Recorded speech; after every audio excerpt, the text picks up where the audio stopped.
नमस्कार, आप देख रहे हैं न्यू इंडिया लाइव और आपके साथ मैं हूं सलोनी शिवा। नजर डालेंगे आज के हम खबरों पर। भारत कनाडा का विवाद कम होने के बजाय दिन पर दिन गर्माता जा रहा है। दोनों देशों की कड़वाहट का असर अब आम जनता पर भी पड़ना शुरू हो गया है। दरअसल राजनयिक, इकोनॉमी और आम आदमी की थाली के बाद अब इसका असर हवाई सफर पर भी पड़ने लगा है। हाल ही में भारत सरकार ने कनाडा पर सख्त रुख अपनाते हुए कनाडाई वीजा पर रोक लगा दी है, जिसके बाद अब एयर फेयर पर इसका असर दिखना शुरू हो गया है। भारत कनाडा के विवाद के चलते हवाई किराए में करीब 25% तक इजाफा हुआ है। भारत कनाडा का विवाद अब एविएशन सेक्टर पर भी असर डालने लगा है। सरकार ने कनाडा के प्रति सख्त रुख अपनाते हुए कनाडा के वीजा पर रोक लगा दी है, जिसके चलते अब हवाई सफर कनाडा के लिए महंगा हो गया है। नई दिल्ली और टोरंटो के बीच डायरेक्ट फ्लाइट का किराया 1.46 लाख से ज्यादा हो गया है। वहीं टोरंटो दिल्ली के रूट पर यह 1.01 लाख से ज्यादा है। इसके अलावा नई दिल्ली मॉन्ट्रियल के लिए नॉर्मल फ्लाइट का किराया 1.55 लाख से ज्यादा हो गया है। नई दिल्ली वैंकूवर उड़ान में देर से बुकिंग के लिए यात्रियों को लगभग 1.33 लाख रुपए खर्च करने होंगे, जबकि वैंकूवर से आने वालों को लगभग 1.3 लाख रुपए खर्च करने होंगे। एक साल पहले तक भारत और कनाडा के बीच एक हफ्ते में करीब 40 उड़ानें होती थी, लेकिन पिछले साल यह समझौता हुआ था कि दोनों देश अब उड़ानों को बढ़ाएंगे और उन्होंने इसके लिए दोनों देशों में नए शहरों तक भी पहुंचने का फैसला किया था, जिस पर भी असर पड़ सकता है। एयर इंडिया और एयर कनाडा ही ऐसी दो फ्लाइट्स हैं जो इन रूट्स पर उड़ान भरती हैं। दोनों देशों के बीच हफ्ते में करीब 40 से 48 फ्लाइट चलती हैं।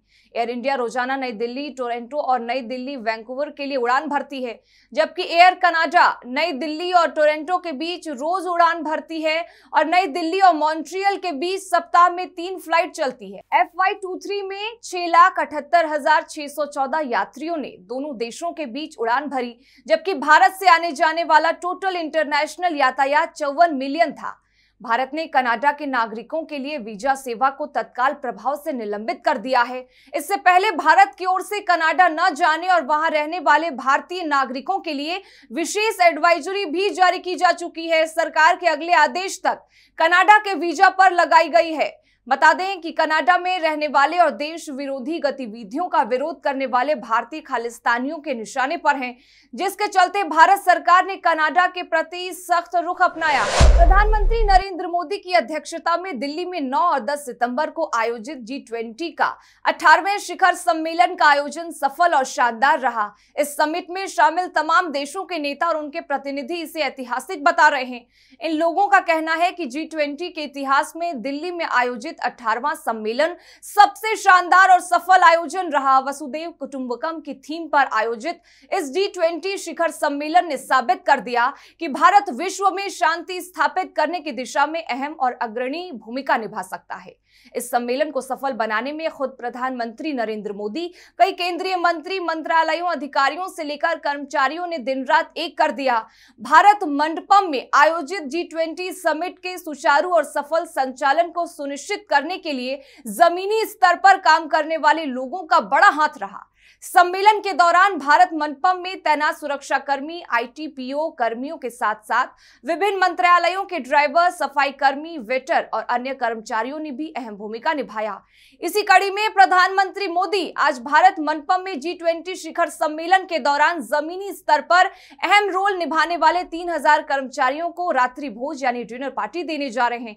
डिनर पार्टी में तमाम विभागों के मंत्री और अधिकारी भी मौजूद रहेंगे। इस दौरान प्रधानमंत्री इन कर्मचारियों को बातचीत कर उनका हालचाल भी जाने। सरयू एक्सप्रेस में महिला कांस्टेबल पर जानलेवा हमले में शामिल मुख्य आरोपी पुलिस मुठभेड़ में मारा गया है, जबकि उसके 2 अन्य साथियों को गिरफ्तार कर लिया गया है। अयोध्या के पूरा कलंदर थाना क्षेत्र में पुलिस और अनीस के बीच मुठभेड़ हो गई, जिसमें अनीस मारा गया। वहीं SO पूरा सिकंदर भी क्रॉस फायरिंग में घायल हो गए हैं। तीनों आरोपियों ने सरयू एक्सप्रेस में महिला कांस्टेबल से छेड़खानी की थी। जब उसने विरोध किया तो उन्होंने उस पर जानलेवा हमला कर दिया।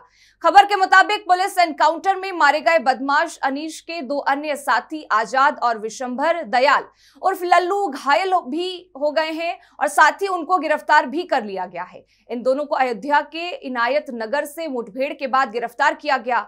घटना के दिन अनीस ने महिला कांस्टेबल से छेड़खानी की कोशिश की थी। जब कांस्टेबल ने बदमाश को पटक दिया तो अनीस और उसके साथियों ने उस पर जानलेवा हमला कर दिया था। उन्होंने ट्रेन की खिड़की से सिर लड़ाकर महिला कांस्टेबल को घायल किया था।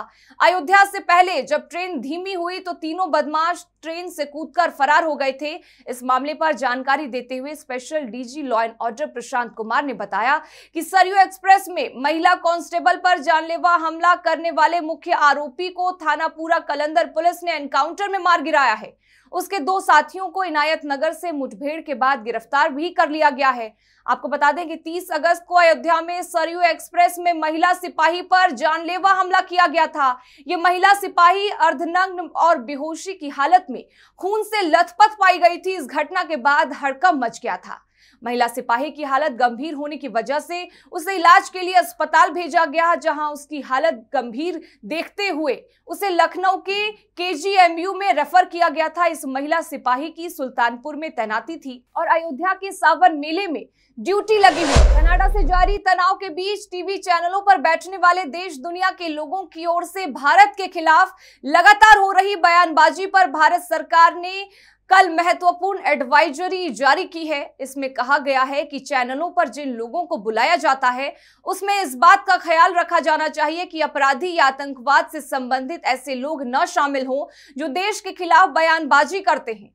सूचना और प्रसारण मंत्रालय की एडवाइजरी में कहा गया है कि हाल ही में एक ऐसे व्यक्ति को टीवी पर चर्चा के लिए बुलाया गया जिस पर गंभीर अपराध और आतंकवाद के आरोप हैं। वह ऐसे संगठन से ताल्लुक रखता है जिसे भारत सरकार ने प्रतिबंधित कर रखा है। उसने देश की संप्रभुता, अखंडता, सुरक्षा और मित्र राष्ट्रों के खिलाफ कई आपत्तिजनक टिप्पणियां भी की थी, जिससे हालात बिगड़ने का खतरा है। मंत्रालय की एडवाइजरी में कहा गया है कि सरकार मीडिया की स्वतंत्रता और संविधान के तहत उसे मिले अधिकारों का पूरा सम्मान करती है, लेकिन टीवी चैनलों पर प्रसारित कंटेंट को सीटीएन एक्ट 1995 की शर्तों के अनुसार तय किया जाना चाहिए। इसका पालन जरूरी है। इसमें सेक्शन 20 की धारा 2 का भी जिक्र किया गया है, जो कंटेंट प्रसारण के प्रभाव पर स्थिति स्पष्ट करती है। आपको बता दें कि मंत्रालय की एडवाइजरी में किसी ऐसे चैनल का नाम नहीं बताया गया है जिसने आतंकवाद के आरोपी व्यक्ति को टीवी पर जगह दी। भारत के पंजाब प्रांत को अस्थिर करने के लिए दुनिया भर में साजिश रचने में जुटे खालिस्तानी आतंकियों के हमराज बने कनाडा से भारत के रिश्ते हाल में खराब हो गए हैं। दोनों ताकतवर देशों ने एक दूसरे के शीर्ष राजनयिकों को निष्कासित कर दिया है। भारत ने कनाडा के वीजा पर अस्थायी तौर पर रोक भी लगा दी है। इस बीच टीवी चैनलों पर इस मुद्दे पर हो रही बहस में कई ऐसे लोगों को बुलाया जा रहा है जो प्रतिबंधित खालिस्तानी आतंकी संगठनों के सरपरस्त रहे हैं। ऐसे में सूचना प्रसारण मंत्रालय की इस तरह की एडवाइजरी महत्वपूर्ण हो जाती है। राजस्थान में विधानसभा चुनाव से पहले एक बार फिर निकम्मा नकारा शब्दों की एंट्री हो गई है। गहलोत ने आज रामनिवास बाग में जयपुर में कई प्रोजेक्ट्स के शिलान्यास लोकार्पण कार्यक्रम के दौरान केंद्रीय जल शक्ति मंत्री गजेंद्र सिंह शेखावत को निकम्मा नकारा कहते हुए ईआरसीपी को राष्ट्रीय परियोजना का दर्जा नहीं देने पर केंद्र सरकार पर निशाना साधा है। दूसरी ओर गजेंद्र सिंह शेखावत ने गहलोत के आरोप को जोधपुर की जनता का अपमान करार दिया। गहलोत ने कहा कि प्रधानमंत्री नरेंद्र मोदी ने वादा करके भी ईआरसीपी को राष्ट्रीय परियोजना घोषित नहीं किया। राजस्थान ने 25 सांसद जिताकर दिए, क्या एक परियोजना को भी राष्ट्रीय परियोजना घोषित नहीं कर सकते? मंत्री यहाँ का है। उन्होंने कहा कि इतना निकम्मा नकारा मंत्री है वो, हमारा मंत्री अपना जोधपुर का एमपी। उन्होंने कहा कि क्या वह एक परियोजना को राष्ट्रीय परियोजना भी नहीं घोषित करवा सकते हैं। गहलोत ने कहा कि बहानेबाजी और लोगों को भ्रमित करते हैं। 25 सांसद क्या कर रहे हैं? इन सांसदों के साथ पूछा जाए कि इन लोगों ने जनता के विश्वास का जवाब दिया। उन्होंने कहा कि सरकार बदलती है तो ऐसा सेटबैक होता है जिसकी कल्पना नहीं कर सकते हैं। सरकार बदलने से बहुत नुकसान होता है। रिफाइनरी की लागत 38,000 करोड़ से बढ़कर 72,000 करोड़ हो गई है। उन्होंने कहा कि इससे जनता के पैसे का नुकसान हुआ है। सरकार बदलने से कई नुकसान हुए हैं।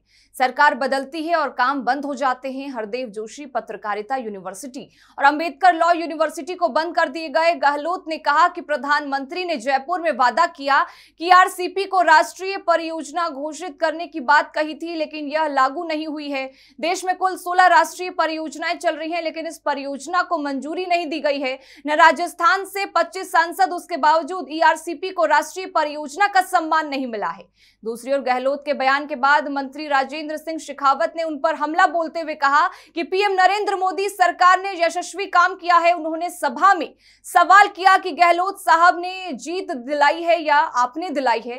उन्होंने कहा कि जोधपुर की जनता ने जीत दिलाई है। जिसको जोधपुर की जनता ने जीत दिलाई है उनसे नकारा या निकम्मा कहा जा रहा है या जोधपुर की जनता का अपमान। मध्य प्रदेश में पूर्व विधायक ममता मीणा गुरुवार को भारतीय जनता पार्टी छोड़कर अरविंद केजरीवाल के नेतृत्व वाली आम आदमी पार्टी में शामिल हो गई हैं। वहीं आप के राज्यसभा सदस्य संदीप पाठक ने आप पार्टी ज्वाइन करने पर ममता मीणा को बधाई दी। उन्होंने कहा कि मध्य प्रदेश की चाचौड़ा विधानसभा से पूर्व विधायक ममता मीणा और पूर्व आईपीएस अधिकारी रघुवीर सिंह मीणा का आम आदमी पार्टी में बहुत बहुत स्वागत है। हम सब मिलकर मध्य प्रदेश को फिर से खुशहाल बनाएंगे।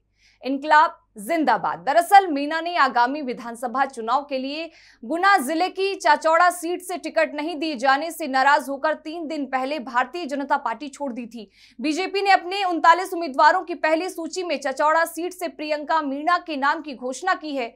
वर्तमान में सीट से कांग्रेस के दिग्गज नेता दिग्विजय सिंह के छोटे भाई लक्ष्मण सिंह विधायक हैं। आप द्वारा जारी विज्ञप्ति के अनुसार ममता मीणा को आपके राष्ट्रीय संयोजक और दिल्ली के मुख्यमंत्री अरविंद केजरीवाल ने राष्ट्रीय राजधानी में पार्टी में शामिल किया।